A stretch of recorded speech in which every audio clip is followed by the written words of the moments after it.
Marta, préstame a tu cuaderno. 10.000.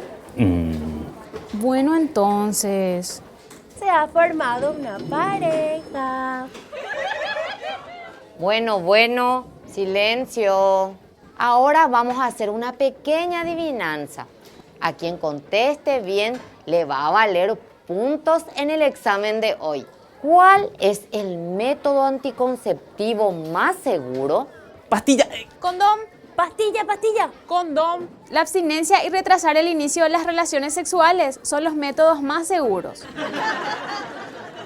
Exactamente. ¿Qué es lo que es un método anticonceptivo? Los métodos anticonceptivos son una herramienta importante para prevenir infecciones de transmisión sexual y reducir los embarazos no planificados.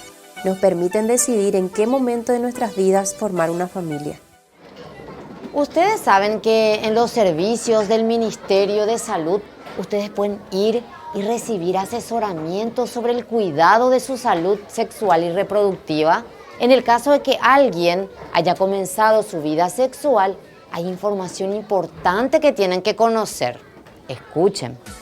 Hay varios tipos de métodos anticonceptivos. Lo más recomendable es el preservativo o condón. No solo previene el embarazo, sino que también protege contra la mayoría de las infecciones de transmisión sexual. Y es súper efectivo, con un 98% de protección cuando se usa bien. Este y otros métodos anticonceptivos están disponibles de manera gratuita en los establecimientos del Ministerio de Salud. Allí te explicarán todas las opciones que existen y cuáles son los que más te convienen.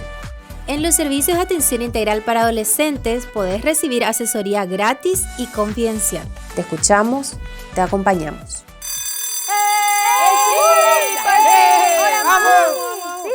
Material elaborado en el marco del convenio Mejorado el acceso y calidad de los servicios públicos de salud adolescente con foco en salud sexual y reproductiva y disminución del embarazo adolescente, financiado por la AECID.